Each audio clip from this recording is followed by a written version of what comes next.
یہ کہا جاتا ہے کہ ابلیس نے انسانوں کو گمراہ کرنے کے لیے قابیل کے لوگوں میں ایک نوجوان اور خوبصورت آدمی کی شکل میں شمولیت اختیار کی۔ وہ لوہار کا کام کرنے لگا۔ ابلیس نے انہیں گمراہ کرنا شروع کیا۔ اس نے ایک بانسری جیسی چیز بجانا شروع کی جس سے ایک انوکھی آواز نکلتی تھی۔ لوگ حیران ہو کر باہر نکل آئے کیونکہ انہوں نے ایسی آواز پہلے کبھی نہیں سنی تھی۔ ابلیس کے پاس ایک ڈول بھی تھا جسے وہ بجاتا تھا۔ لوگ ان آوازوں سے لطف اندوز ہونے لگے کیونکہ یہ انہیں خوش کرتی تھیں۔ السلام علیکم دوستو، آج ہم حضرت شیس علیہ السلام کا قصہ سنائیں گے جو حضرت آدم علیہ السلام کے بیٹے تھے۔ جب قابیل نے حابیل کو قتل کیا تو حضرت آدم علیہ السلام کو شدید دکھ پہنچا۔ حابیل ایک نیک اور صالح بیٹے تھے جو شادی کے مناسب عمر میں تھے۔ اس افسوسناک واقعے کے بعد حضرت آدم علیہ السلام نے اللہ تعالیٰ سے دعا کی کہ وہ انہیں ایک نیک بیٹا عطا فرمائے جو ان کا مددگار بنے اور سچے دین کو پھیلانے میں معاون ہو۔ اللہ تعالیٰ نے ان کی دعا قبول فرمائی اور انہیں ایک خوبصورت اور نیک سیرت بیٹے سے نوازا جو ان کے لیے سکون و راحت کا سبب بنا۔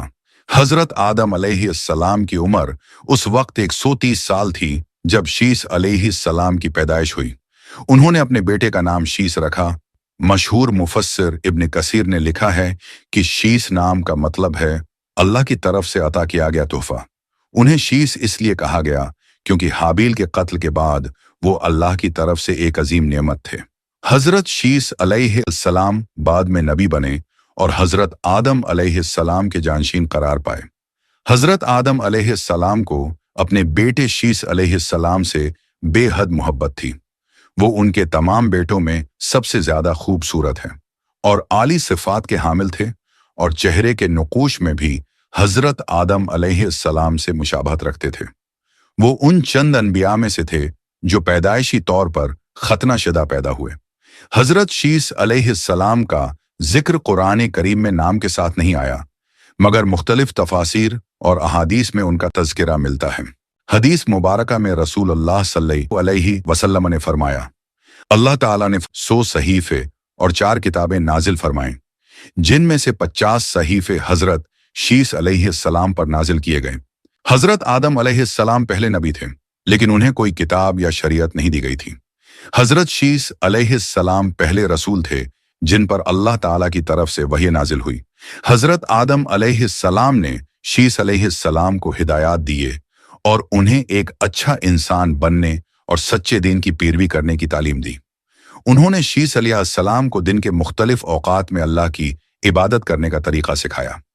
انہوں نے شیس علیہ السلام کو نصیحت کی کہ وہ اپنی شادی کے معاملے میں محتاط رہیں اور ایک نیک بیوی کا اختیار کریں تاکہ ان کی اولاد صالح ہو۔